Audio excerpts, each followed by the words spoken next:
if you want to poison the society, poison the history. কমিউনিস্টদের hero হচ্ছে anti national, তাদের agenda হচ্ছে anti national. আমি একদম অন ইয়ার পরিষ্কার হয়ে পড়ে চলে যাচ্ছে, মানে উনিই পারেন, ওরা উনি ছাড়া আর কেউ পারেন। পুরো ওয়ার্ল্ড লিডারে এরকম লিডার বোধহয় গোটা পৃথিবী যায়। একটাই অ্যাডভাইস দেবো, সাইকিয়াট্রিক হসপিটালে যাও, অ্যাটলিস্ট কিছু মেডিসিন খেয়ে কদিন শান্ত হবেন, একটু নিজেকে অ্যাসেস করবেন, বুঝতে পারবেন যে এতদিন কোনটা নিজেকে নিজে জানতে পারবেন, ঠিক ভুলের মধ্যে ডিফারেন্স বুঝতে পারবেন, মানুষ হয়ে আবার ফিরে আসবে। সানডে স্পটলাইটের নতুন এপিসোডে আপনাদের সবাইকে স্বাগত। আপনারা জানেন যে সানডে স্পটলাইট মানে আমরা নিত্য নতুন অতিথিদের হাজির করি দর্শকদের জন্য। আর এই মুহূর্তে এমন একজন অতিথিকে আমরা আপনাদের সামনে পরিচয় করাবো, যার কাছ থেকে আমরা শুনবো কিন্তু রাজ্য রাজনীতিতে একটা নতুন শব্দবন্ধ যুক্ত হয়েছে এই পশ্চিমবঙ্গের প্রেক্ষাপটে, এনকাউন্টার।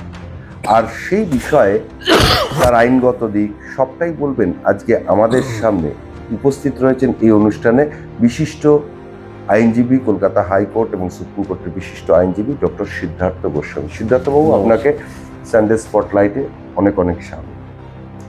যেটা বলছিলাম যে এই যে বারুইপুরে যে নারকীয় কাণ্ড ঘটল, মানে এছাড়া অন্য কোনো শব্দবন্ধ আমি ওই পার্টিকুলার শব্দটা ইউজ করতে চাইছি না, একটা বাচ্চা মেয়ে এই যে বা পৈশাচিক কাণ্ড হলো, তার প্রেক্ষাপটে দেখা গেল প্রশাসন একদম তৎপর, কিন্তু সেখানে একজন অ্যাকিউজ সে এনকাউন্টার হয়েছে। সেটাই আমরা তো জানি যে এনকাউন্টার মানে পুলিশে মেরে ফেলা, এবং এটা নিয়ে কিন্তু গোটা রাজ্যের বাসিন্দা যখন বলছেন যে না, অপরাধীর দৃঢ় শাস্তি হওয়া দরকার, তখন কিন্তু একজন ব্যতিক্রমী স্টেটমেন্ট দিয়েছেন এই রাজ্যের একজন আইনজীবী, সিপিআইএম দলের প্রাক্তন সাংসদ, কলকাতার প্রাক্তন মেয়র বিকাশ রঞ্জন ভট্টাচার্য। তিনি বলছেন এটা মধ্যযুগীয় বর্বরতা। আপনি কি বলবেন?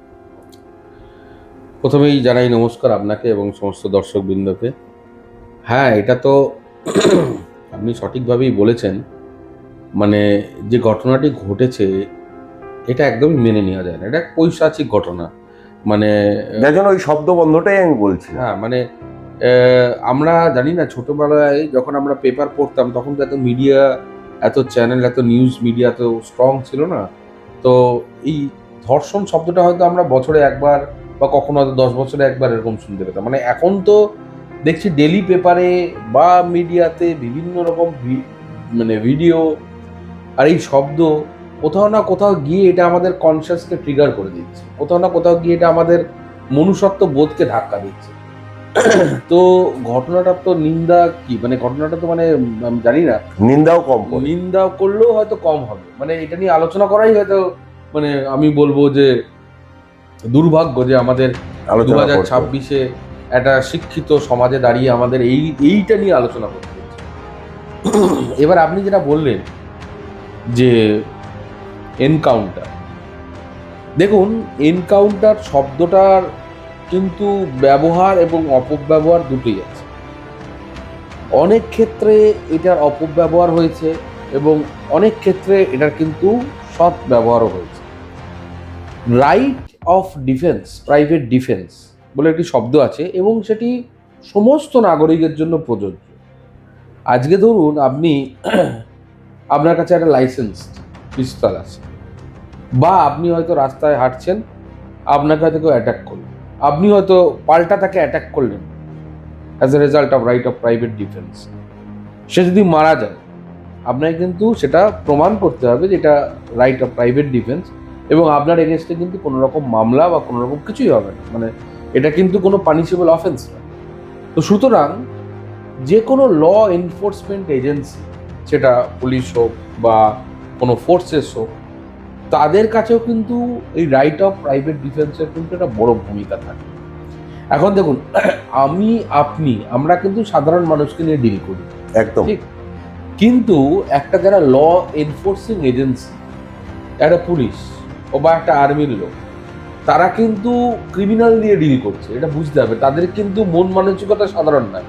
একটি লোক যে একটি 12-13 বছরের মেয়ের সঙ্গে ওই রকম পৈশাচিক ব্যবহার করতে পারে, সে আর যাই হোক সাধারণ মানুষ কিন্তু নয়। সুতরাং সে মানে এখানে আপনাকে একটু থামাচ্ছে, এই ধরনের মানুষদের হয়তো বঙ্গোপসাগরের কোনো একটা নির্জন দ্বীপে বা জলে ছেড়ে দিতে হতো বা সুন্দরবনের জঙ্গলে ছেড়ে দিতে হতো, কিন্তু দুর্ভাগ্য বলুন এরা আমাদের সমাজের মধ্যে মিশে আছে। এরা মানসিকভাবে এতটাই পৈশাচিক, আমার তো মনে হয় এরা জন্তুদেরও ছাড়বে। বলতে বাধ্য হচ্ছি, কিন্তু এরা মানুষ না। তো সুতরাং এদেরকে নিয়ে ডিল করছে আমাদের ল এনফোর্সিং এজেন্সি বা পুলিশ আজকের দিনে। এবার সেক্ষেত্রে আমি জানি না মানে কতখানি যুক্তি আছে এর ভেতরে বা কতখানি এটা ট্রু যে বন্দুক নিয়ে পালিয়ে গেছে, গুলি করেছে ইত্যাদি ইত্যাদি, এবং right of private defence police সেখানে ইউজ করেছে এবং তাকে গুলি করেছে, কোট আনকোট যেটাকে আমরা এনকাউন্টার বলছি, সেটা কতখানি ট্রু আমি জানি না। তবে আমি একটা জিনিস বলতে পারি, দেখুন এখন কমিউনিস্টরা তো সব ব্যাপারেই ওদের কাজই হচ্ছে বিরোধিতা করা। আজকে আমাদের দেশে কমিউনিস্ট জমানাতে আমাদের দেশে রাস্তার মানে মোড়ে মোড়ে দেখবেন রাস্তার নাম হোচিমিন সরণি।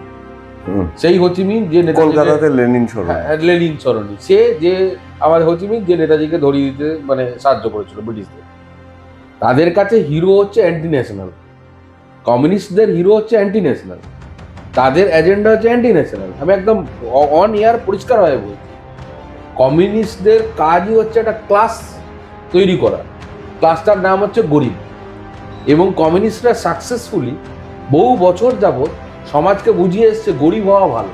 তার জন্য দেখবেন যখন আমাদের কমিউনিস্ট জমানা ছিল, বছর মানে 15-20 আগে, রাস্তায় হয়তো আপনার সঙ্গে কোনো রিক্সাওয়ালা বা ট্যাক্সিওয়ালার ঝগড়া হলো, যখন দেখবেন সত্যি আপনি কিছু করেননি, ঝগড়াটা খুব লেজিটিমেট ঝগড়া হচ্ছে বা আপনার সত্যি একটা লেজিটিমেট পয়েন্ট আছে, বা হয়তো কেউ কোনো একটা মহিলাকে অশ্লীল ভাষায় গালাগালি করেছে, যখনই দেখবে সে হেরে যাচ্ছে, হঠাৎ বলবো ও আমি গরিব, তাই জন্য আপনি আমাকে এরকম বললেন, এবং ওই গরিব গরিব বলে দেখবেন 100টা লোক জোড়া হয়ে গেল।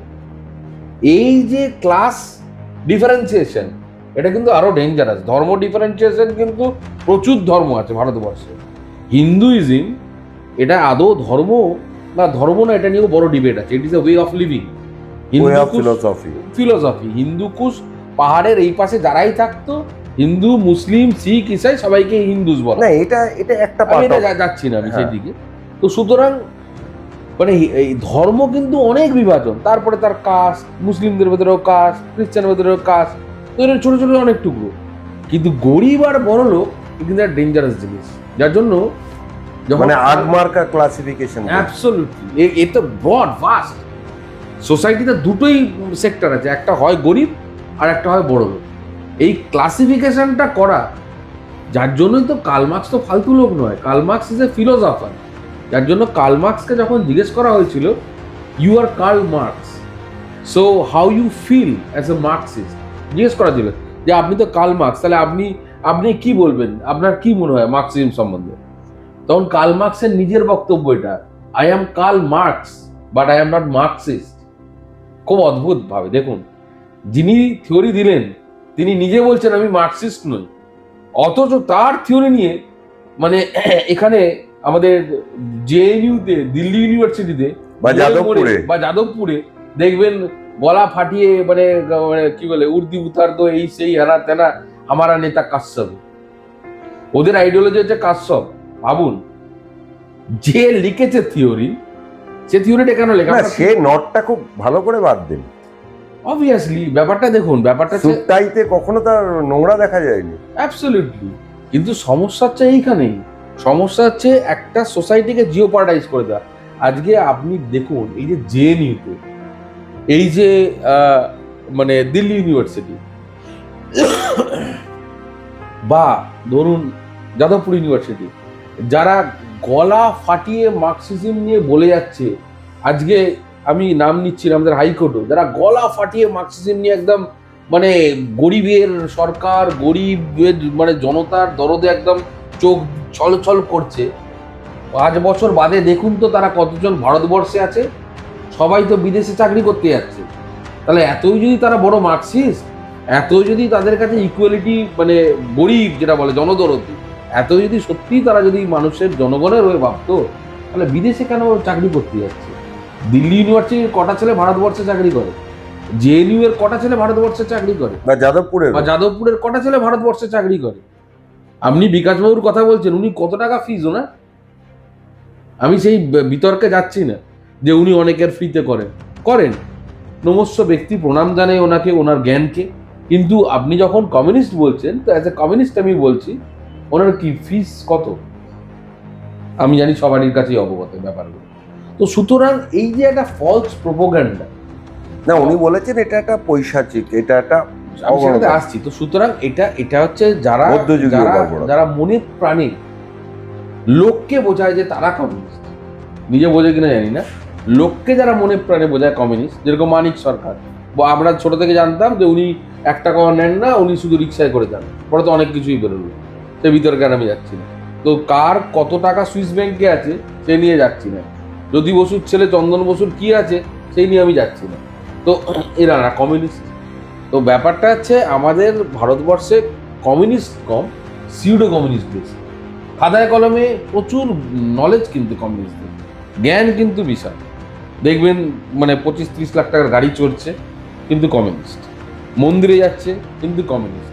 এবার বলতে গেলে তখন বলবে নিও কমিউনিস্ট, আরও বিভিন্ন বিভিন্ন তাদের কনসেপ্ট আসবে। এবার এদের কাজ হচ্ছে সমাজের ঠিক ভুল যাই হোক সেটাকে একটা যুক্তি দিয়ে, কারণ এটা শিক্ষিত, এটা অস্বীকার করে লাভ নেই। আপনি একটা কার্ল মার্কস কিন্তু অশিক্ষিত লোক নয়, তার থিওরি আপনি পড়ে সেটা বুঝে সেটাকে প্রোপাগেট করছেন, মানে আপনি যথেষ্ট শিক্ষিত। তো সুতরাং এরা কিন্তু ডেঞ্জারাস। ফলে কি হয়, ফলে এরা খুব সুন্দরভাবে যুক্তি দিয়ে যে কোনো মানে অ্যান্টি ন্যাশনালকে আপনার মনের ভেতরে ঢুকিয়ে দেবে থিওরিকে। এবার এনকাউন্টার পৈশাচিক না পৈশাচিক নয়, আমি এই বিতর্কে যেতে পারবো না, কিন্তু আমি একটা উদাহরণ আমি দিতে পারি। আচ্ছা বলুন তো, লাস্ট 10 বছরে কতগুলো রেপের ঘটনা হয়েছে? ধর্ষণের বা গণধর্ষণের ঘটনা কতগুলো হয়েছে? অসংখ্য। অসংখ্য। কটা ফাঁসি হয়েছে? কনভিকশন রেটই তো নেই। কোথায় কনভিকশন? কামধুনিতে কি হলো? মামলা চলতে চলতে দেখা গেল এভিডেন্সই নেই। কাল অব্দি যাদেরকে জানতেন রেপিস্ট, আজকে বলতে হলো যে না, দে আর অ্যাকুইটেড, তাদেরকে ছেড়ে দেওয়া হলো। যাকে হিন্দিতে বলে বাজ্জাত বারি করকে। অ্যাবসলিউটলি। আপনার কনভিকশন রেট কোথায়? দেখুন, আমার মনে হয় আমাদের যে ভারতবর্ষের লিগ্যাল সিস্টেমটা তৈরি হয়েছে না, এটা কিন্তু এর পেছনে কিন্তু ব্রিটিশদের একটা বড় অবদান আছে।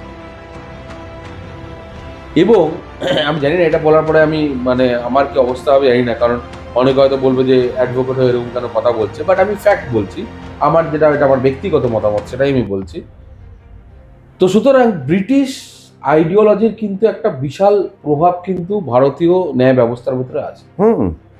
যার জন্য কি হয়েছে দেখুন, ব্রিটিশরা আইন তৈরি করেছিল কিন্তু মেনলি তাদের ভারতীয়দের, এক্স্যাক্টলি তাদের সাথে ভারতীয়রা পানিশড হবে, বা কোনো যদি ব্রিটিশ কোনো দুষ্কর্ম করে থাকে তাহলে এই প্রসেসের মধ্যে দিয়ে অ্যাকুইশনের হয় সে অ্যাকুইট হয়ে যাবে, মানে যেটা আপনি বলেন বাইজ্জাত বরি, বা তার রাইটটা আগে বিবেচনা করা হবে, যেটা বিকাশবাবু বলছেন যে রাইট অফ দি অ্যাকিউজড, যেটা আর্টিকেল 21 বলছে আমাদের ভারতীয় সংবিধানে, কনস্টিটিউশনে।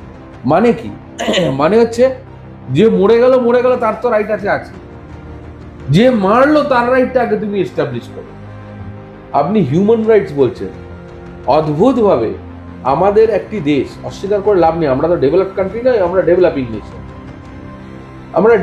নেশন।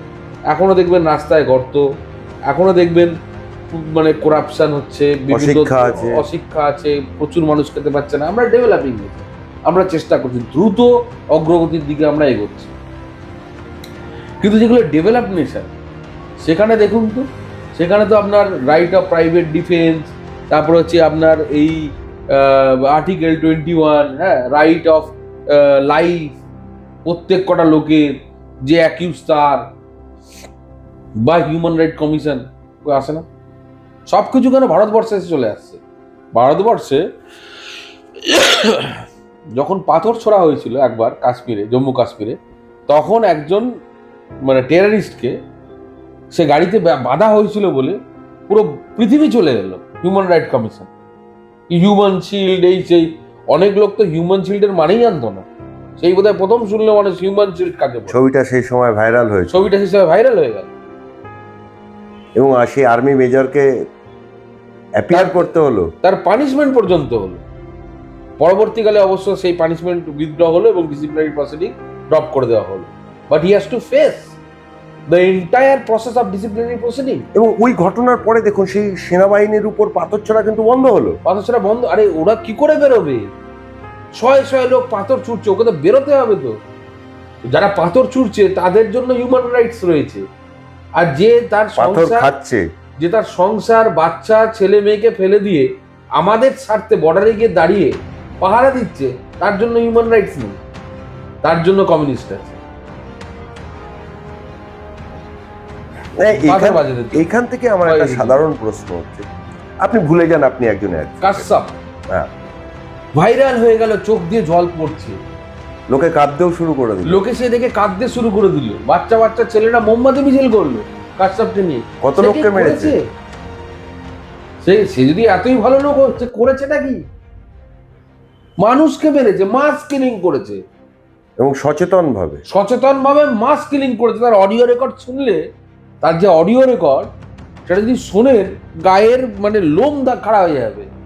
মাস কিলিং করেছে, তার জন্য আমাদের যাদবপুরে, দিল্লি ইউনিভার্সিটিতে লোকে মোমবাতি মিছিল করছে। কারা? কমিউনিস্ট। সুতরাং দেখুন, আমি এনকাউন্টারকে সাপোর্ট করি, অ্যাবসলিউটলি সাপোর্ট করি না। কারণ অবভিয়াসলি একটা এনকাউন্টার হলে হতেই পারে যে সেখান থেকে হয়তো আরো অনেক কিছু এক্সট্রা কিছু জানা যেত, সেটা হয়তো কোথাও বন্ধ হয়ে গেল, বা হয়তো যে প্রপার কনভিকশনটা হতো সেটা তো হলো না, বা কোনো হয়তো নির্দোষ মারা গেল, অনেক কিছু হতে পারে। কিন্তু রিসেন্ট আপনি ঘটনা দেখুন, আরজি করে সেই তো একটি লোকই ধরা পড়লো, আর লাস্ট অব্দি একটা লোকই রইল। যদি ধরুন তখন যদি এনকাউন্টার হতো, আপনি তখনও বলতেন যে ওই যে এনকাউন্টার হলো বলে আর কেউ ধরা পড়লো না। এনকাউন্টার না হয়েই বা কটা লোক ধরা পড়লো? এই জায়গাটা থেকে আমার আপনার কাছে একটা প্রশ্ন আছে, সেটা হচ্ছে ভুলে যান আপনি আইনজীবী, আপনি একজন সাধারণ পরিবারের মানুষ, কিন্তু একজন ধর্ষক সে যেভাবেই হোক, সে যখন মারা যাচ্ছে, এটা তো খুশি হওয়া উচিত। অ্যাবসলিউটলি। দেখুন, ব্যাপারটা হচ্ছে কোথাও গিয়ে ধর্ষকদের ভয় পাওয়ানোর দরকার আছে। দেখুন, যদি আপনার ল অ্যান্ড অর্ডার, না, এটার আবার দুটো দিক আছে। দেখুন, ল অ্যান্ড অর্ডার কি যদি মানুষ ভয় না পায়, তাহলে কিন্তু সমাজে ক্রাইম রেট বাড়বে। এই যে কমিউনিস্টরা এত ধর্মবিরোধী না, ওরা অ্যাথিস্ট বলে নিজেদের, সব ব্যাপারে বলে যে হিন্দু ধর্ম ভুল, হিন্দু ধর্ম এই, মনুস্মৃতির বিভিন্ন রকম উক্তি তুলে নিয়ে আসে। কিন্তু আপনি ভেবে দেখুন, দু রকমের কনসেপ্ট আছে, একটা যে গড ফিয়ারিং, একটা যে গড লাভিং। আজকে ভাবুন তো, আপনি ছোট থেকে যদি ধর্ম প্রচন্ডভাবে মানতেন, ছোট থেকে আপনি মন্দিরে পুজো করছেন, আমাদের 90% ভগবানই হচ্ছে মহিলা রূপ, 90% ভগবান। আপনি তাকে পুজো করছেন, যদি মন থেকে মানতেন ভগবান, কোনো মেয়ের দিকে ওই নজরে তাকাতে পারতেন? ভয় পেতেন। এটা দরকার ছিল, এবং আমাদের হিন্দু দেবীরা সব অস্ত্র শস্ত্রে সজ্জিত, এটা দরকার ছিল। সাকসেসফুলি কিছু ওয়েস্টার্ন কালচার, ওয়েস্টার্ন মাইন্ডসেট বলতে পারেন, বা ফিলোসফি, আর অবভিয়াসলি কমিউনিজম, যারা সাকসেসফুলি এই বিশ্বাসটাকে ভেঙে দিয়েছে। কর না, খা না গরুর মাংস, কি হয়েছে? কোথায় এলো তোর? কে তোকে পাপ দিল? কোথায় জাত গেল? কোথায় তোর জাত গেল? কি হলো? এই তো আমি খাচ্ছি, দেখ কিছু হলো আমার? হলো না।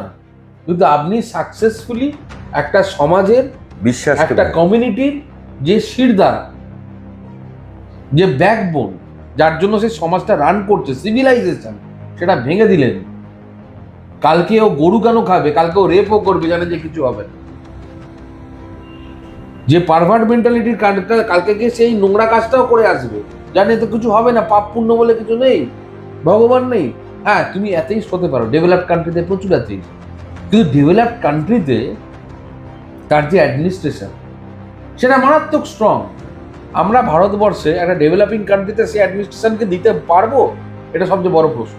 সেই ইনফ্রাস্ট্রাকচার, সেই ইনফ্রাস্ট্রাকচারটা কোথায়? তার জন্য তো আমাকে সেই স্টেজে পৌঁছতে হবে। তাহলে ধর্মটা সেখানে ব্যাকআপ দিত, সাকসেসফুলি সেটা ভেঙে দেওয়া হচ্ছে বা হয়েছে। আজকে আপনি ভাবুন, আপনার ধরুন আগের জেনারেশন বা ধরুন আপনারা যখন ছোট ছিলেন বা আমরা যখন ছোট ছিলাম, আমাদেরকে শেখানো হতো যে বাবু টিচার প্রণাম করো, ডাক্তারও প্রণাম করো। এই যে আমরা মাথা নিচু করতাম, এতে কোনো অপরাধ ছিল না, পায়ে হাত দিয়ে প্রণাম করতাম। মহিলাদের বলা তো তুমি এখানে বেরিও না, ওখানে থাকো। ছেলেদেরকে বলতে এই মহিলার সঙ্গে এরকম করে কথা বলতে নেই, মা লক্ষ্মীর জাত। তো এইগুলো ছোটবেলা আমরা দেখে এসেছি। তো সেখানে আপনি একটা মহিলাকে কুদৃষ্টিতে দেখতেই পারবেন না। কিন্তু সমাজটা আজকে এরকম হয়ে গেছে, সমাজটা খুব রঙিন হয়ে গেছে, thanks to communism and thanks to modernisation. মডার্নাইজেশনের ভালো দিক যেরকম আছে, এটা তার ইভিল সাইড। দেন ইউ মানে stay with the evil side, accept করুন। তাহলে অ্যাকসেপ্ট করতেই হবে আপনাকে। আপনি আরো বলছেন, প্রোপাগেট করছেন, বলছেন যে ধর্ম বলে কিছু নেই, ধর্মের দরকার নেই। এইখানেই ধর্মের প্রয়োজনীয়তা। আমি একটা এক্সাম্পল দিই। আমি আইনজীবী হওয়ার আগে তো মানে মেডিকেল প্রফেশনে ছিলাম, সাউথ ইন্ডিয়াতে গেছিলাম একটা, ডিটেল কোনো কারোর নাম নিচ্ছি না। তো আমাকে একজন ডাক্তারবাবুর সঙ্গে দেখা করার কথা ছিল। বিশ্বাস করবেন না, আমার সঙ্গে তার দেখা করার কথা ছিল 10টা 10:30টার সময়। তা আমি যথারীতি দিল্লি থেকে গেছিলাম, দিল্লি থেকে গেছিলাম। ও 10টা 15 ঢুকেছি। 10টা 15 ঢুকে দেখছি একজন ভদ্রলোক এসে পুজো করছে, মাথায় টিপ ফিপ দিয়ে, ছোট্টখাট্ট লোক। আমি ভাবলাম যে উনি হয়তো গার্ড হবেন বা ডাক্তারের ক্লার্ক বা কেউ কিছু একটা হবেন বা কম্পাউন্ডার কেউ হবেন। সব পুজো ঠিকঠাক করে দেখলাম খালি পায়, হঠাৎ করে বসলেন, দিয়ে আমাকে বললেন ইয়েস ডক্টর গোস্বামী বলুন, মানে ওনাদের ভাষায় ইংলিশে বললেন। তখন আমি দেখলাম যে উনি ডাক্তার। তখন আমি বললাম যে হ্যাঁ বললেন না আমার কাছে কিন্তু টাইম বেশি নেই, 10:30 থেকে কিন্তু আমাকে পেশেন্ট দেখতে হবে, 15 মিনিটের মধ্যেই যা কথা বলে। এইটা কেন? এই যে এথিক্স, এই যে ডিসিপ্লিন, কেন?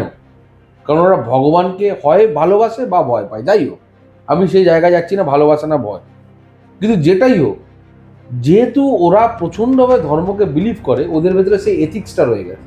যেখানে ধর্ম বেশি আছে সেখানে এথিক্স আছে। আজকে ভাবুন, আমাদের মেডিকেল ট্যুরিজমের মতো পুরো মেডিসিনটা সাউথ ইন্ডিয়ায় শিফট করে যাচ্ছে। ম্যাক্সিমাম লোক বলছে সাউথে যাবো ট্রিটমেন্ট করাতে। কেন? পশ্চিমবঙ্গের কি ডাক্তাররা খারাপ নাকি? পশ্চিমবঙ্গে যারা মানে ডাক্তার তারা জানে না? তুকর ভালো ডাক্তার আছে পশ্চিমবঙ্গে। তাহলে কেন সাউথে যাচ্ছে? কারণ ইনফ্রাস্ট্রাকচার, এথিক্স নেই, ম্যাল প্র্যাকটিস বেশি হয়।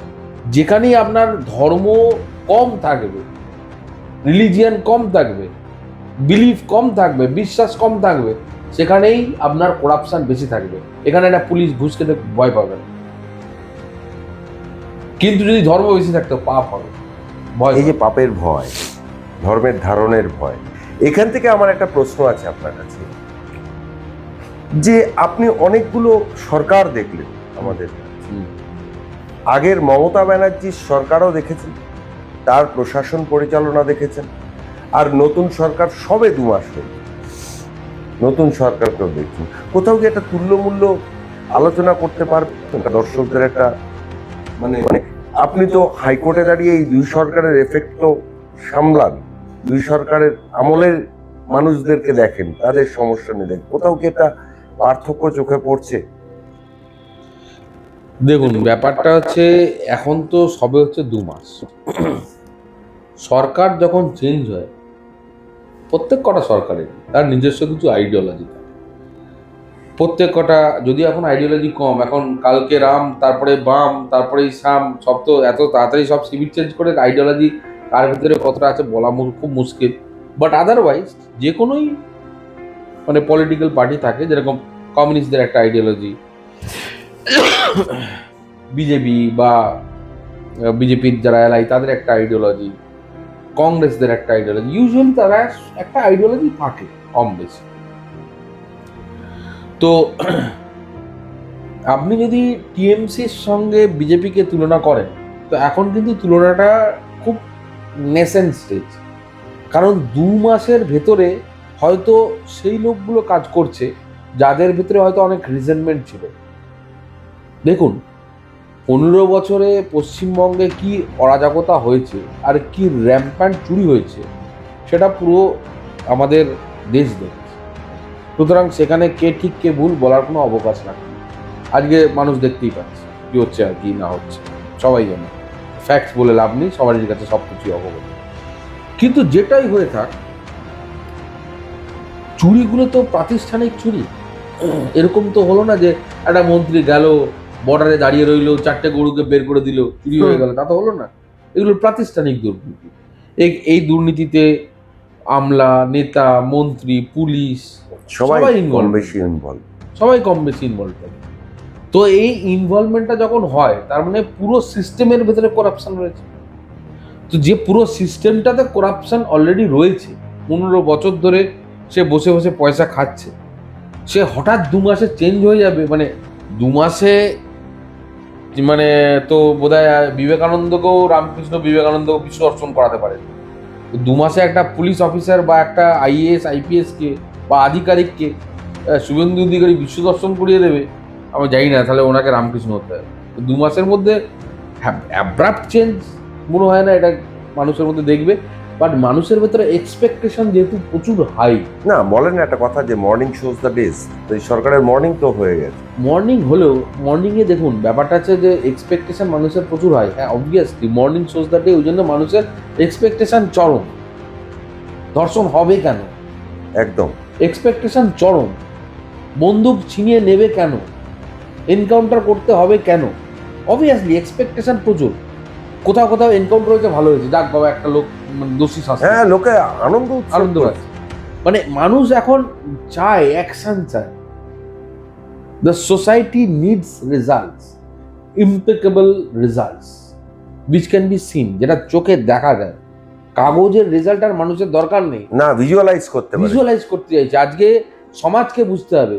দেখুন, আমরা অ্যাজ এন অ্যাডভোকেট আমি বলি, জুরিসপ্রুডেন্সের মূল মন্ত্র হচ্ছে ল ইজ ডাইনামিক।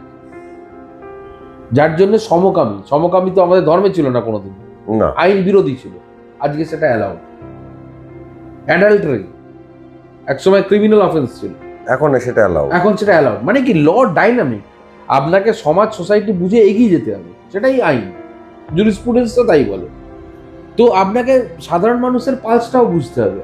আজকে ধরুন আপনি খাতায় কলমে একটা লোক কনভিক্টেড হলো, অ্যাজ এন অ্যাডভোকেট আমি সেটা অ্যাপ্রিসিয়েট করলাম, বা যে অ্যাকিউজড অ্যাডভোকেট সে সেটাতে অ্যাপিল করলো, বা যেটাই করলো, যাই করলো, ডেথ রেফারেন্স হলো, হ্যানাতন অনেক কিছুই হলো, একটা লিগাল প্রসিডিওর দিয়ে যায়।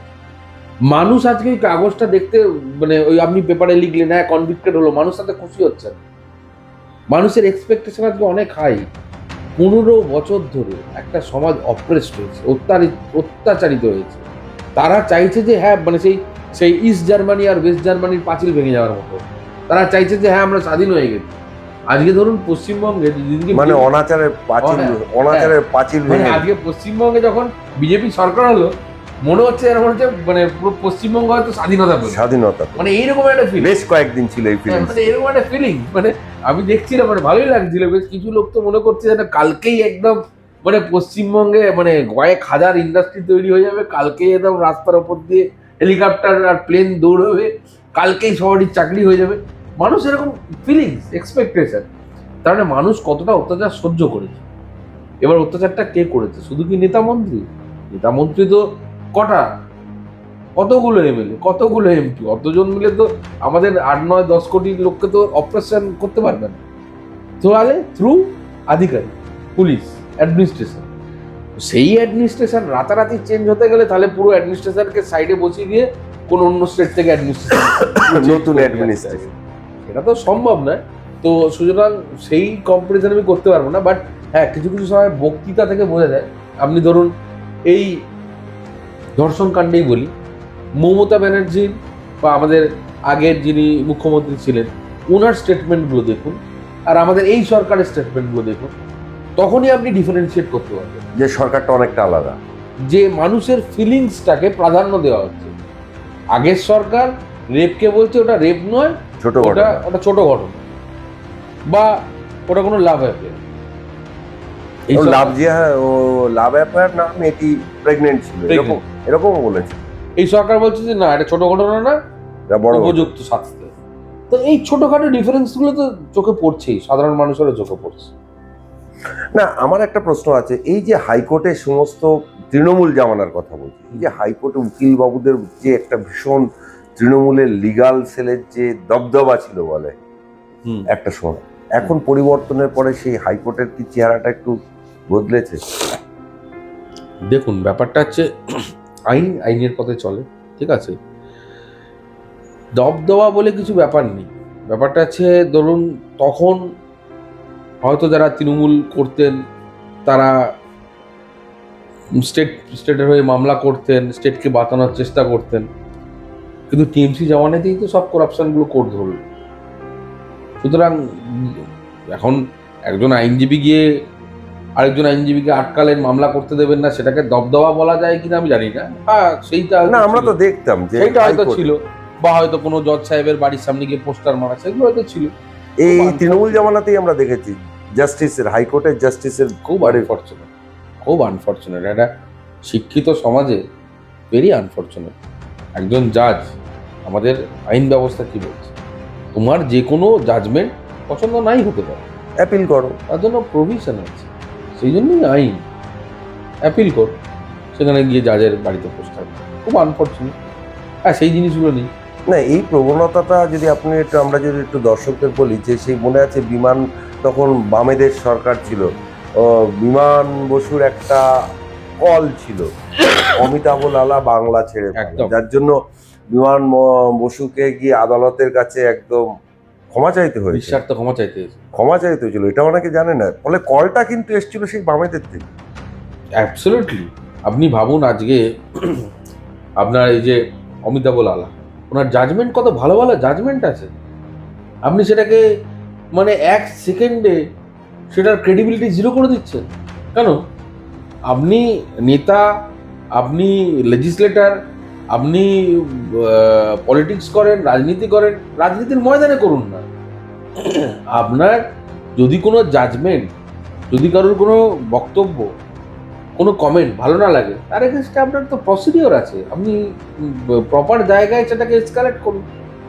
বাট তাকে ডিফেম করছেন, জুডিশিয়ারিকে ডিফেন্ড করছেন, আপনি মিডিয়াকে ডিফেন্ড করছেন, এগুলোই তো হচ্ছে একটা ডেমোক্রেসি। আপনি যদি বলেন ডেমোক্রেসি, তো ডেমোক্রেসির এরা তো হচ্ছে স্ট্রং পিলার্স, তাহলে কণ্ঠই রোধ করে দেওয়া উচিত। মিডিয়াকে কিছু বলতে দেবো না, সে তো হয়েছে জুডিশিয়ারিকে কিছু তৃণমূল বলতে দেবো না। জামানায়, কেউ কিছু বললেই সেই সমস্ত মিডিয়াদের নামে অসংখ্য মামলা করেছে। খুব আনফর্চুনেট, তার জন্য পতনও হয়েছে। হিটলারকেও হেরে যেতে হয়েছিল, হিটলার তো একজন স্ট্রং লিডার ছিল, অস্বীকার করে তো লাভ নেই পুরো পৃথিবীর মধ্যে, তারও পতন হয়েছে। মমতা ব্যানার্জির এক সময় বা অভিষেক ব্যানার্জির এক সময় কনভয় গাড়ির মানে কাফিলা যখন চলতো, রাস্তা দুধার বন্ধ করেছে, হিন্দি সিনেমার মতো লাইন দিয়ে গাড়ি যাচ্ছে, যেন মনে হতো প্রাইম মিনিস্টার বা প্রেসিডেন্টের কনভয় যাচ্ছে। প্রেসিডেন্টের মতো ওরকম কনভয় যেত না। আজকে সেখানে তার একটা গাড়ি যাচ্ছে, তাও পেছন দিকে লোকে এসে ডিম ছুড়ে দিচ্ছে। দুর্ভাগ্য। মানুষের তো শুরুর শেষ আছে, আবার শেষের শুরু আছে, সবই আছে, এরই নাম সময়। আমরা একদম আমাদের পডকাস্টের একদম শেষ পর্যায়ে চলে এসেছি। আচ্ছা, এই যে অভিষেক বন্দ্যোপাধ্যায় বারবার আদালত রক্ষা কবচ দেওয়ার পরেও তদন্তে সহযোগিতা করছে না, অভিষেক বন্দ্যোপাধ্যায়কে দেখে আপনার কি মনে হচ্ছে? অভিষেক বন্দ্যোপাধ্যায়, দেখুন উনি যখন বক্তৃতা দেন কিন্তু বেশ ভালোই দেন, এটুকুনি আমি বলতে পারি। বাট ভিতরে কীরকম ভদ্রলোক আমি জানি না। মানে আমার মনে হয় খুব বড় লোকের স্পয়েলড ব্র্যাট বলে অনেক সময়, আমার মনে হয় এরকম টাইপের হয়তো হবে। আবার অনেক সময় মনে হয় যে হয়তো কোথাও গিয়ে ও হয়তো ঠিকই ছিল। কেন ঠিক ছিল? কারণ ওই হয়তো বলেছিল যে হ্যাঁ, তৃণমূলটাকে বাঁচাতে পারলো না। তার কারণ তো এখন দেখাই যাচ্ছে 90% তৃণমূলের সব এমএলএ এমপি চোর। নিজেরা জেল যাতে না হয় সেটা থেকে পালানোর জন্য এদিক ওদিক পালাপালি দৌড়াদৌড়ি করছে, সব মানুষই দেখছে। তো সুতরাং চুরি করেছে, কিন্তু শাস্তি হবে। বয়স কম, ভেবেছিল সব একসাথে খেয়ে নেবো, এ থেকে গাড্ডায় পড়েছে। এই আর মমতা বন্দ্যোপাধ্যায়কে এখন থেকে মমতা বন্দ্যোপাধ্যায় তো আবার মাঝে মাঝে আপনাদের এই কালো কোটটাও পড়ছেন। না, মমতা বন্দ্যোপাধ্যায়কে তো মানে ইতিহাস মনে রাখবে, মানে যেরকম আমরা অ্যারিস্টটল, সক্রেটিস। বাবা, মমতা বন্দ্যোপাধ্যায়কে অ্যারিস্টটল সক্রেটিসের সাথে এক জায়গায় বসে দিচ্ছেন? হ্যাঁ, মানে এরকম, মানে আমি কি বলবো, এরকম তো লোক কেউ দেখেনি। ওনার হঠাৎ মনে পড়ছে ছবি এঁকে দিচ্ছেন, কবিতা লিখে দিচ্ছেন, 400-500 কবিতা লিখে দিচ্ছেন, গান গেয়ে দিচ্ছেন। মানে উনি কি করতে পারেন না সেটাই একটা প্রশ্ন চিহ্ন।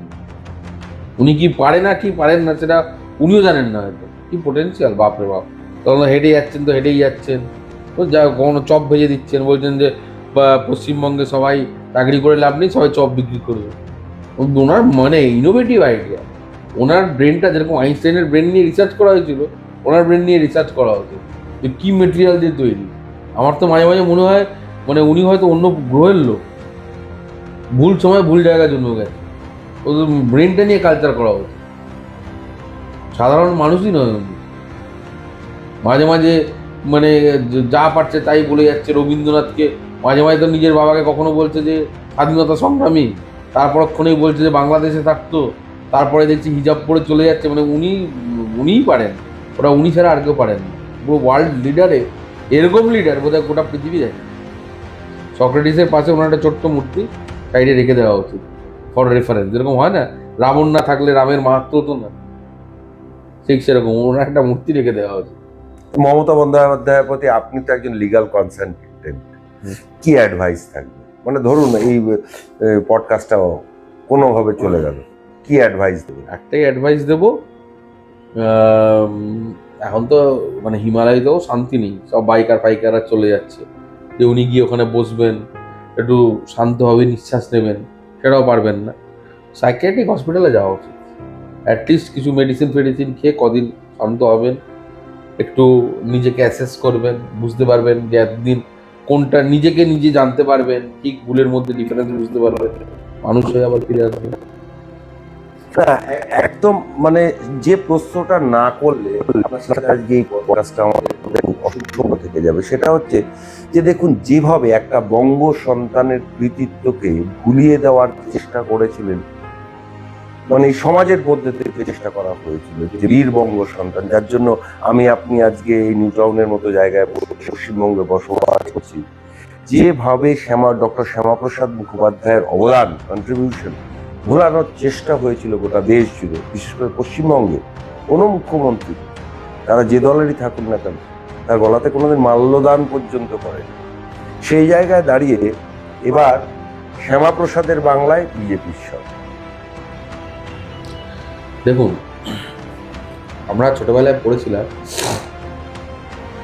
ইংলিশে পড়তাম, আমরা অনেকেই পড়েছে, আপনি হয়তো ভালোভাবেই জানেন, if you want to poison the fish you poison the well. মানে আপনাকে যদি মাছকে মারতেই হয়, তাহলে একটা মাছ মেরে কি দরকার, পুকুরে বিষ দিয়ে দাও, সব মাছ মরে যায়। Similarly, if you want to poison the society poison the history. মানে আমাকে একটা সোসাইটি ড্যামেজ করবার জন্য বা কোলাপস করিয়ে দেওয়ার জন্য বা একটা পুরো দেশকে ধ্বংস করার জন্য প্রত্যেক কটা লোককে মারতে হবে না, যেরকম যেটা ব্রিটিশরা করেছিল। এদের ধর্ম, এদের বিলিফ সিস্টেম, এদের হিস্ট্রি, পুরোটাকে ভেঙে দাও, হিস্ট্রিটাকে ডিস্টর্ট করে দাও। দেখবেন কমিউনিস্টরা যেটা সাকসেসফুলি করে, শ্যামাপ্রসাদ মুখার্জি নিয়ে যা নয় তাই বলে। এবার কমিউনিস্টরা কিন্তু খুব বুদ্ধিমান, they always come with facts, figures, date, এমন সঠিক সঠিক বলবে, আপনার মনে হবে বা সামনের লোকটা তো ঠিক বলছে, সব ডেট মিলে যাচ্ছে, তাহলে বোধহয় ঠিকই বলছে, শ্যামাপ্রসাদ মুখার্জি হয়তো লোকটা গালিছে। আপনি বিলিভ করবেন ওনাদের যুক্তিটাকে। কেন? কারণ they are ready with facts and figures. সুপরিকল্পিতভাবে আপনার হিস্ট্রিকে ডিস্টর্ট করে রাখা হচ্ছে। আকবরের মতো মহান নেতা, আকবরের মতো মহান রাজা আমাদের ভারতবর্ষে কেউ হয়নি। তাই জন্য আকবর দ্য গ্রেট, ছোট থেকে পড়তাম আকবর দ্য গ্রেট।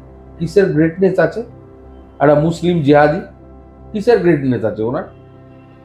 আমাদের পড়ানো তো আকবর দ্য গ্রেট, কিসের গ্রেটনেস আছে আমি সেটাই জানতে চাইছি। সারা জীবন আমরা পড়ে এলাম, বাবার হইল জ্বর সারিবে আবার ঔষধে, সেটা আমরা জানি।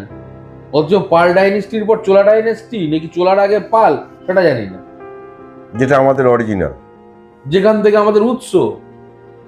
আজকে আমাদের যে বর্ণ, আমাদের যে নাম, আমাদের যে উপাধি, আমাদের যে টাইটেল, যে গায়ের রং, যে বিশ্বাস, যেখান থেকে শুরু। বুদ্ধের বাবার নাম জানি না আমরা, বাবরের বাবার নাম জানি। অদ্ভুত ব্যাপার। শ্যামাপ্রসাদের বাবা যে আশুতোষ মুখার্জি, সেটা কেউ জানে না, অনেকেই জানে না। ভারতবর্ষে জানে না। ভারতবর্ষে প্রচুর লোক আছে যারা বলে শ্যামাপ্রসাদ তো বিজেপি পার্টি বানায়। বিজেপি পার্টি বানায় বলে হ্যাঁ, ভিসি ক্যালকুলেট। সে কে, তার তো তার মানে তাদের হিস্ট্রি, একটা শিক্ষিত লোক, ব্যারিস্টার, আউটস্ট্যান্ডিং পড়াশোনায়। আমি ছেড়ে দিলাম তার রাজনৈতিক কন্ট্রিবিউশন, একটা শিক্ষিত লোক। পিতা পুত্র সেম ডেজিগনেশনে কাজ। হ্যাঁ, একটা লোকটা তো শিক্ষিত, এটা অস্বীকার করতে পারবে কেউ? লোকটার যে শিক্ষা, সেটাকে কেউ অস্বীকার করতে পারবে? ওই জামানায়, ওই জামানায় ব্রিটিশ আমলে মানে ব্যারিস্টারি করা সাকসেসফুলি, সাহেবদের বাদ দিয়ে রবীন্দ্রনাথ ঠাকুরকে সাহেবদের- নিয়ে কনভোকেশন করা, এটাকে এটা অস্বীকার করতে পারবে? একটা ভাইস চ্যান্সেলর হওয়া সেই সময় ব্রিটিশ আমলে, তাও কলকাতার মতো বিশ্ববিদ্যালয়। তাহলে ভাবুন, আপনি সেইটাকে কি করে অস্বীকার করবেন? তাকে যা নয় তাই, দালাল থেকে আরম্ভ করে যা নয় তাই বলে যাচ্ছে। আপনি যদি শিক্ষিত হন, একটা শিক্ষিত লোকের তো মিনিমাম রেসপেক্টটা দিন। আমরা তো গুরুজি বলতাম, আমি দেখতাম যখন দিল্লি ইউপিতে থাকতাম, বিশাল রেসপেক্ট, গুরুজি গুরুজি বলে পায়ে প্রণাম করে রাস্তা ছেড়ে দিত। মানে পুলিশরাও ছেড়ে দিত রাস্তায়, গুরুজি কা গাড়ি। আর সেই রেসপেক্টটুকুনি দিন। একটা তো ইউনিভার্সিটির ভাইস চ্যান্সেলর ছিল, ফালতু লোক নাকি? তারপরে তো তার রাজনৈতিক, তার ব্যক্তিত্ব। যখন গোটা দেশ যেতে পারতো না কাশ্মীরে। জম্মু কাশ্মীরে, তখন সে সেটার এগেনস্টে রুখে দাঁড়ালো শুধু না, সে গেল, এবং তার ফলটা কি হলো? তার মৃত্যু। Unattended, unheard of. কিসের জন্য মরলো? সেই বিখ্যাত পারমিট রাজে। কিসের জন্য মরলো? দেশের জন্য। আর তাকেই আপনি বলছেন দালাল। আপনি জানতো গিয়ে বর্ডারে দুটো গুলি খেয়ে আসুন তো, যিনি বলছেন বড় বড় কথাগুলো বলছেন, আপনি জানতো গিয়ে দুটো গুলি খেয়ে আসুন তো, বা ওই যেটা পাক অকুপাইড কাশ্মীর বা যেটা ইন্ডিপেন্ডেন্ট কাশ্মীর যেটাই বলুন, ওখানে জানতো গিয়ে দুটো প্রোপাগান্ডা করে আসুন। আপনার তো এত ভাষণ, আপনার এত কমিউনাল ভাষণ, কমিউনিজম, মার্কসিজম, লেনিনিজম, হ্যাঁ, মানে হোচিমিনের থিওরি, জানতো একটু আপনি কাশ্মীরে গিয়ে প্রোপাগেট করে আসুন। তখন তো 10টা কমান্ডো নিয়ে ঘুরবেন। এরা আবার মানে এদের মানে মানে সুরক্ষা প্রচুর দরকার, তখন তো কমান্ডো নিয়ে ঘুরবেন। যান না, গিয়ে একটু প্রোপাগেট করে আসুন না। মাওবাদীটা আমাদের দেশে না ছড়িয়ে একটু যান না কাশ্মীরে, তখন আর যেতে পারবেন না। কেন? পুরো আনফর্চুনেট যে আমরা আমাদের ইতিহাস বলতে বসেছিলাম। আপনি বললেন না 2 মাসে কি চেঞ্জ হয়েছে, আমরা আস্তে আস্তে নিজেদের ইতিহাস শিখতে শুরু করছি। সেই লোকটার গলায় আজকে মালা পড়ল, যে ডিজার্ভ করে। এটা আমাদের গর্ব। আজকে আমরা তো অস্বীকার করতে পারবো না, গোটা ভারতবর্ষের বিজেপি একটা মেজরিটি, তার জনক হচ্ছে বাঙালি। এটা কি গর্বের নয়? যে বিজেপিকে হেট করে, ধরে নিলাম আপনি কমিউনিস্ট, ভীষণভাবে বিজেপিকে হেট করেন, বাট অস্বীকার করতে পারেন আপনার প্রধানমন্ত্রী একজন বিজেপির নেতা? অস্বীকার করতে পারেন? কেউ অস্বীকার করতে পারে? কেউ অস্বীকার করতে পারবে? কমিউনিস্ট হতে পারেন, মনে প্রাণে কমিউনিস্ট, ভারতের প্রধানমন্ত্রী। হ্যাঁ, মনে প্রাণে কমিউনিস্ট। আপনি বিজেপি RSS কে হয়তো জুতো মেরে তারপর আপনি জল খান, খাবার খান, কিন্তু আপনি কি অস্বীকার করতে পারবেন ভারতবর্ষে আজকে মেজরিটি বিজেপি? 1, 2, ভারতবর্ষের প্রধানমন্ত্রী বিজেপি? অস্বীকার করতে পারবেন না তো। তো ভাবুন, সেই মানে ওয়ার্ল্ডস লার্জেস্ট ডেমোক্রেসির, লার্জেস্ট পপুলেটেড কান্ট্রি, মানে largest political party, largest political পার্টির যে মানে পার্টি এবং prime minister of the country যে আইডিওলজিতে বিলিভ করে, তার জনক একজন বাঙালি। আপনার গর্ব হচ্ছে না? তাকে আপনি কুকুর বলছেন? কি শিক্ষা? তাহলে আপনাকে আমি অ্যান্টি ন্যাশনাল বলবো না? আপনার কি, আপনি তো অ্যান্টি ন্যাশনাল মোচাই। আমি যদি বিজেপি সাপোর্ট নাও করি, আমি তো তাও তো বলবো যে ভাই দেখো, এর নাম বাঙালি। না, সেই জন্যই তো আজকে প্রশ্ন উঠলো যে সেই যে ইতিহাস ভোলানোর ষড়যন্ত্রে যারা লিপ্ত হয়েছে, কোথাও কি তারা একটা কিন্তু কালের নিয়মে জবাব পেয়ে গেল। এখানে বিদেশি শক্তিও থাকতে পারে, মেবি কমিউনিস্ট আমাদের ভারতবর্ষে ঢোকানোই হয়েছে ভাই, বিদেশি CIA TI এরা হয়তো। দেখুন সার্চ করে, এখনো তো আমরা ডেভেলপিং কান্ট্রি। বাংলাদেশে হঠাৎ করে অনেক কিছু হয়ে গেল, পাকিস্তানে হঠাৎ করে অনেক কিছু হয়ে গেল, নেপাল যে শান্ত ছিল হঠাৎ কমিউনাল হয়ে গেল। কেন হচ্ছে এগুলো? বিদেশি শক্তি আছে। হয়তো কমিউনিস্ট আমাদের ভারতবর্ষে ঢোকানোর মূল কারণই হচ্ছে এটা, যাতে ইন্ডিয়ান জিওপলিটিক্যালি তো ভারতবর্ষের মতো স্ট্রং কোনো দেশ নেই। একটা পেনিনসুলা, 3 দিক সমুদ্র, জল, 3 দিক জল আর পাহাড়। এর চেয়ে ভালো ফেভারেবল দেশ কি হতে পারে? ডেভেলপমেন্টের জন্য বেস্ট জায়গা, মিনারেল থেকে আরম্ভ করে সব আছে। সেই দেশটাকে একটু জিওপারাইজ করতে হবে। তাই জন্যই হয়তো কমিউনিস্টকে ঢুকিয়ে গেছে। কে ঢুকিয়েছে, কারা ঢুকিয়েছে জানি না, হয়তো বিদেশি শক্তি। যার জন্য 75 বছরে এখন আমরা চাইনাকে চালাতে পারলাম না। 75 কি আরো বেশি হয়েছে। প্রায় সমসাময়িক আমরা স্বাধীনতা পেয়েছি। চাইনার চেয়ে আগে পেয়েছি আমরা স্বাধীনতা। আমি তবুও ধরে নিলাম সমসাময়িক। তাও চাইনাকে চালাতে পারলাম না, হয়তো এটাই কারণ। ভেঙে দাও এদেরকে। নতুন মুখ্যমন্ত্রীর কাছে কি আবেদন থাকবে? নতুন মুখ্যমন্ত্রীর কাছে আবেদন থাকবে একটাই, সেটা হচ্ছে আপনি মানুষের ভোটে এসেছেন। দম্ভ করেছিল তৃণমূল, তাই জন্য তার পতন আজকে যেভাবে হয়েছে, যে তার নিশ্চিহ্ন হয়ে গেছে, পোস্টার হয়ে গেছে। দম্ভে ভেসে পড়েছিল কমিউনিস্ট পার্টি, আজকে যারা আবার মাথাচাড়া দেওয়ার চেষ্টা করছে। না না, কোনো নেই, শূন্য থেকে সবে এক। হ্যাঁ, মানে বাইকের 2টো সিট, কমিউনিস্টের 1টা সিট, তাতেও লাফালাফি করছে। দম্ভে চুরমার হয়ে গেছে। যারা একসময় বলতো যে পশ্চিমবঙ্গে কমিউনিস্টের আর কেউ নেই, ঠিক আছে, তো আপনিও পশ্চিমবঙ্গের মানুষ, বাঙালি, উন্নত জাত, আপনাকে এই সম্মানের আসনে বসিয়েছে, আপনি যথাযথ কাজ করছেন। তবে বলবো একটাই অনুরোধ, যে যদি যে কোনো রাজ্যে ট্রান্সপোর্ট সিস্টেম খুব স্ট্রং হয়, কমিউনিকেশন যদি খুব স্ট্রং হয়, মানে রাস্তাঘাট যদি একদম মাখনের মতো সুন্দর হয়, সে দেশের ডেভেলপমেন্ট হতে বাধ্য। আর করাপশন যদি না থাকে, কিচ্ছু করতে হবে না আপনাকে, শুধু রাস্তাঘাট দারুণ হবে, ট্রান্সপোর্টেশন দারুণ হবে। আর এই যে পাড়ায় মোড়ে মোড়ে ওই মানে গুটকার মতো টাকা নেওয়া, আর ছাতার মতো মদের দোকান তৈরি করা, ওই মদ খেয়ে তারপরে মারামারি করবে, ওইগুলো যদি বন্ধ হয়, আপনাকে মানে আপনাকে কোনো ব্যবসা নিয়ে আসতে হবে না পশ্চিমবঙ্গে। ব্যবসায়ীরা আপনার কাছে গিয়ে লাইন দেবে। সেফ জায়গা চায় ব্যবসায়ীরা, দেখবেন বাংলা আবার সবারই জগতের মধ্যে শ্রেষ্ঠ আসন পেয়ে যাবে। বাংলা আবার জগৎ সভায় শ্রেষ্ঠ আসন লবে, এই প্রত্যাশা রাখছেন কিন্তু ডক্টর গোস্বামী। ডক্টর গোস্বামী, আপনাকে অনেক অনেক ধন্যবাদ আমাদের এই সানডে স্পটলাইটে আসার জন্য। এরকম আরও নিত্য নতুন এপিসোড নিয়ে আমরা আবারও আসবো, কখনো আরও বিভিন্ন বিষয়ে ডক্টর গোস্বামীর বক্তব্য তুলে ধরবো। কিন্তু আজকে সানডে স্পটলাইট এই পর্যন্তই। সমস্ত খবর এবং আপডেটের জন্য চোখ থাকুক নিউজ পোল বাংলায়। নিউজ পোল বাংলা, খবর বিশ্বজিৎ।